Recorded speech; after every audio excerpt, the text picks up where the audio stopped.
In the ancient texts, it's always there, among the seven deadliest, a whisper in the dark, a burning hunger, a craving that promises everything but often delivers nothing.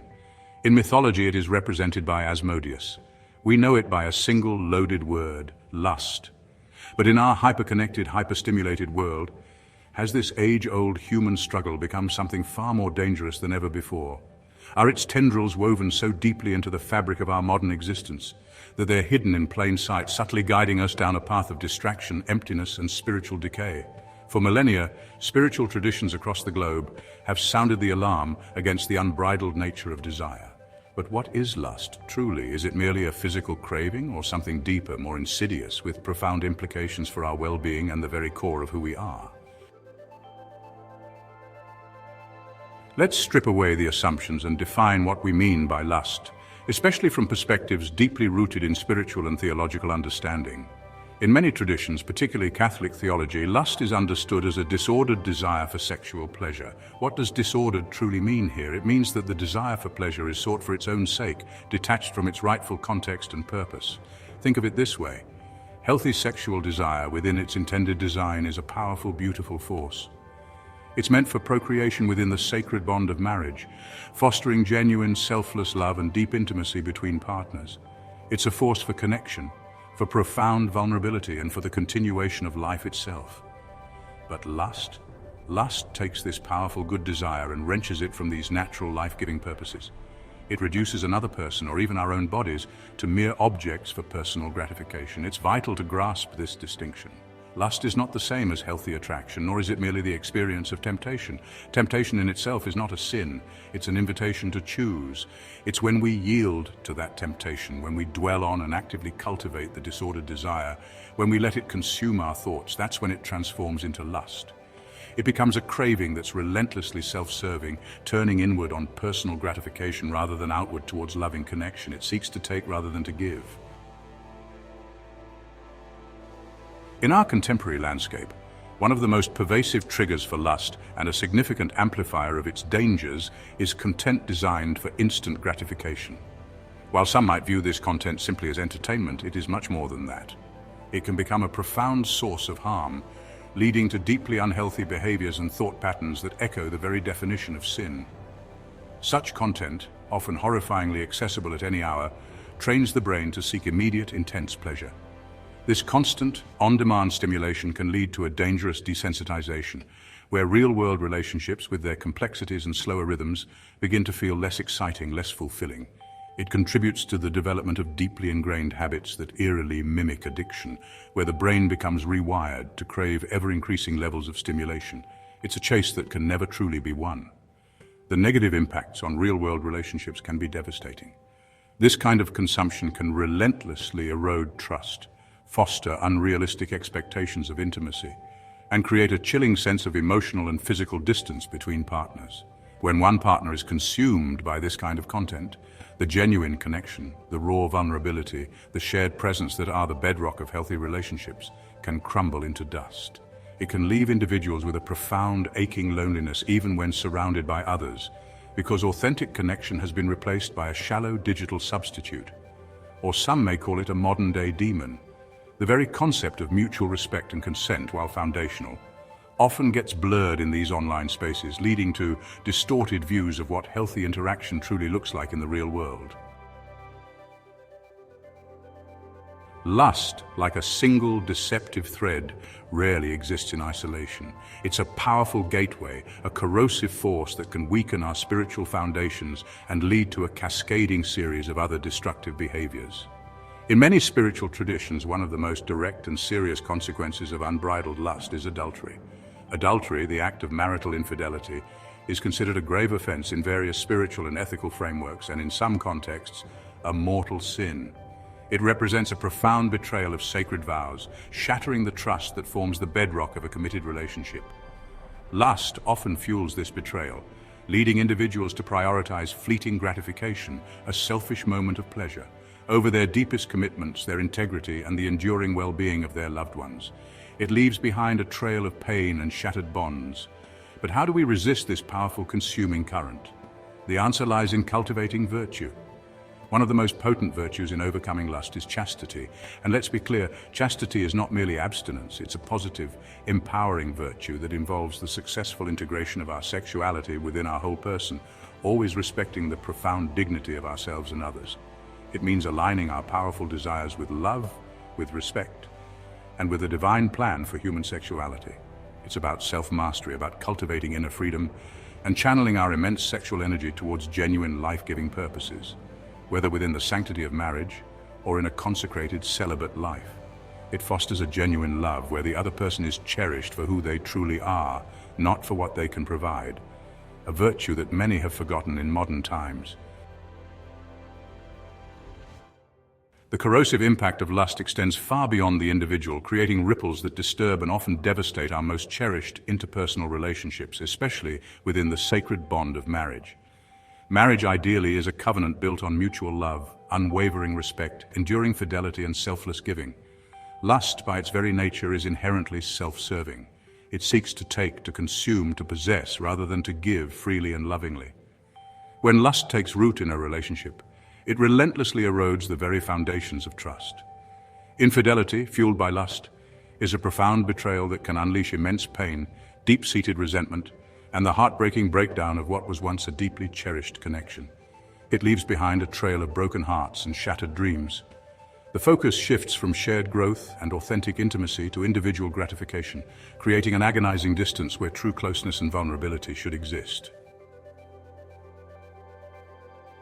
While many faiths offer profound insights into the nature of lust, other traditions, ancient, mystical, often veiled in obscurity, cast an even deeper, more complex light on its true implications.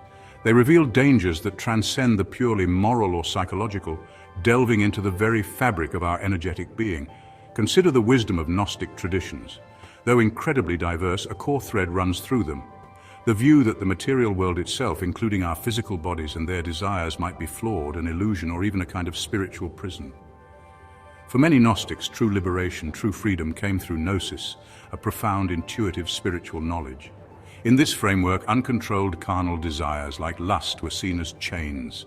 They tied the divine spark within us, our purest essence, ever more firmly to the illusions and limitations of this dense material realm. These desires actively hindered our spiritual ascent, preventing us from recognizing and returning to our true divine origin. It was about ensuring that precious spark wasn't dimmed, distorted, or completely obscured by fleeting earthly cravings. Prioritizing superficial physical pleasure became a profound obstacle, a spiritual anchor to true freedom. Now, this introduces a crucial distinction from traditional religious views. While both Gnosticism and traditional Christianity would passionately warn against the dangers of what they perceive as lust, their fundamental reasons diverge significantly. In traditional Christian theology, the body and the material world are understood as fundamentally good creations of a benevolent God. The human body is revered as a temple of the Holy Spirit, designed with purpose and dignity. Here, lust is dangerous not because the body or sexual desire itself is inherently evil, but because it represents a disordered desire, a perversion, a misuse of a good gift. It's a sin of the will and heart, reducing another person to an object rather than valuing them as a beloved whole creation of God. The focus is on the moral choice, the violation of love, and the spiritual harm caused by misdirecting a powerful, good human capacity. In stark contrast, for many Gnostics, the problem wasn't just the misuse of desire, but the desire itself, as it fundamentally bound the spirit more tightly to a physical reality they often saw as a mistake, a delusion, or a deception. This profound difference in worldview, whether the body is a sacred creation to be stewarded or a material trap to be escaped, profoundly shapes their understanding of lust's ultimate danger. Stepping even further into the esoteric, we encounter profound layers concerning the management of our vital energies. This brings us to the concept of energy cultivation and retention, a practice found in diverse spiritual disciplines like Taoism, various forms of Tantra, and even some Western esoteric schools. The belief here is that the essential life force within us, often termed Jing in Taoist philosophy, or more broadly, our sexual energy, is incredibly potent. It's not merely for biological procreation, it's seen as a powerful, creative, and transformative energy that underpins all aspects of our being. When this energy is habitually expended without conscious direction, particularly through uncontrolled desires and actions fueled by lust, it can lead to profound depletion. It's like constantly draining a battery. However, when conserved and transmuted, that is, deliberately redirected and refined, it is believed to fuel heightened mental clarity, intense focus, profound creativity, enhanced spiritual insight, and even improved physical vitality. This is about mastering the lower self to unlock the higher self.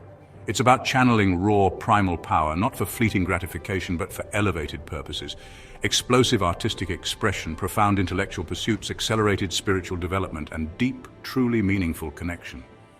The constant pursuit of external stimulation fueled by lust is seen as a continuous leakage of this potent internal power, leaving an individual spiritually, emotionally, and often physically depleted, restless, and perpetually unfulfilled. But some esoteric and spiritual traditions unveil an even more profound, almost unseen, energetic consequence to our most intimate acts. They teach that sexual intimacy isn't just a physical or emotional connection.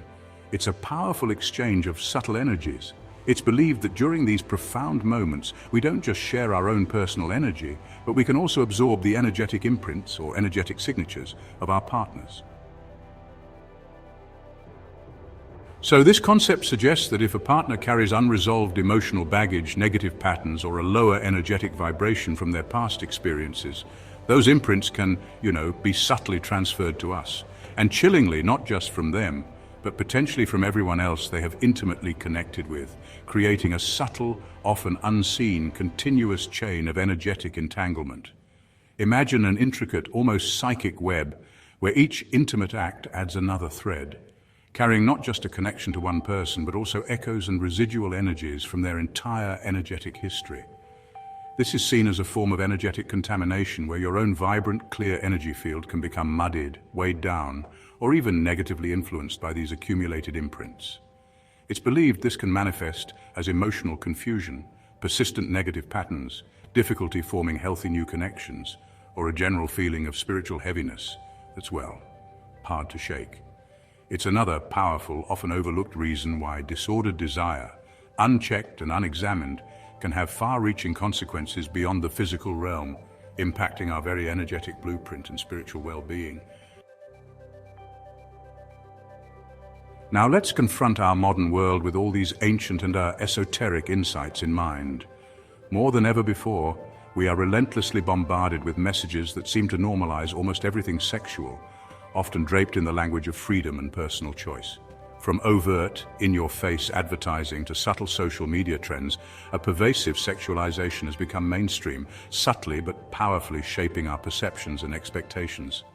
The sexual liberation movements of the past century certainly challenged repressive norms, leading to important discussions about individual autonomy. However, in the decades since, this liberation has arguably morphed into an almost compulsory hypersexualization. Media, relentlessly driven by profit and engagement metrics, plays a devastating role, constantly presenting idealized, often profoundly unrealistic portrayals of human connection and intimacy. This relentless exposure can warp our expectations, foster deep dissatisfaction with real-world relationships, and even contribute to a culture where genuine connection is devalued in favor of shallow, superficial encounters. Is the deadly sin of lust more dangerous now than ever? Absolutely. The unprecedented accessibility and chilling anonymity of the digital age have amplified its reach beyond anything our ancestors could have imagined. Problematic content, once confined to specific, often hidden venues, is now just a few clicks away, accessible 24/7. This constant, on-demand stimulation can desensitize individuals, creating wildly unrealistic expectations for real-world intimacy, and fostering a relentless craving for more, a perpetual state of dissatisfaction, never quite fulfilled. It fundamentally rewires our brains, making it harder to experience genuine pleasure from normal, healthy interactions. Could it be that the spiritual entities of lust are no longer hidden away in ancient myths, but rather hidden in plain sight? Not as literal demonic figures in every instance, perhaps, but as the pervasive forces of consumerism, distraction, and instant gratification that exploit our primal urges. The constant societal push to normalize hypersexualization, to encourage a culture where individuals are prompted to drown their anxieties and sorrows in fleeting pleasure, echoes ancient warnings about spiritual adversaries who seek to keep humanity tethered to lower desires, diverting us from higher pursuits and authentic self-realization. Are we, as a society, being rendered intellectually and spiritually diminished by being encouraged to seek solace in constant low-effort gratification and self-medication? The parallels are chillingly striking. Both offer immediate, intense, but ultimately fleeting escapes from reality. Both can lead to addictive patterns, profound spiritual emptiness, and a devastating disconnection from our true selves and from others.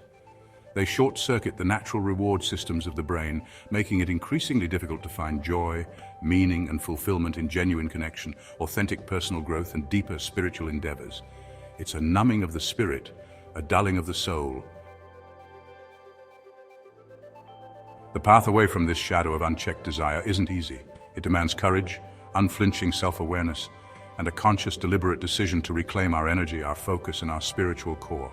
It means understanding that true power and lasting fulfillment lie not in endless consumption or fleeting gratification, but in thoughtful conservation, conscious creation, and genuine heartfelt connection.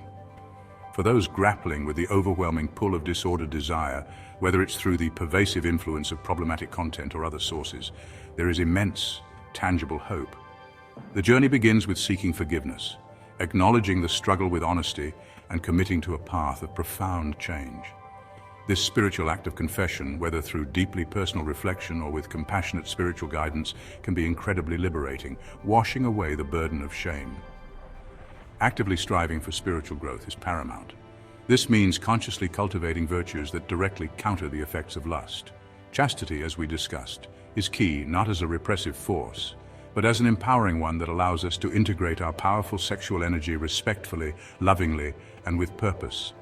Prayer and meditation offer a direct, potent connection to a higher power, providing unwavering strength, profound clarity, and divine guidance. Confession, for those in Christian traditions, offers grace, absolution, and spiritual renewal, a fresh start. Importantly, you are never alone on this journey. There are numerous resources and support systems available for those struggling with the pervasive challenges of lust and problematic content consumption. Seeking guidance from compassionate spiritual leaders, professional counselors, or joining dedicated support groups can provide invaluable tools, deep understanding, and a community that truly understands and supports your journey towards profound freedom and peace. These resources offer practical strategies, crucial accountability, and the shared wisdom of countless individuals who have walked similar paths and found liberation. For in the courageous mastery of our deepest desires, in the conscious reclamation and redirection of our vital life force, lies the profound potential for true human flourishing, for a life lived with purpose, integrity, and genuine connection. The choice, as always, is deeply personal, but its impact resonates far beyond ourselves. To remain in the shadow of unchecked desire, or to bravely step into the radiant, liberating light of our own authentic power and higher purpose.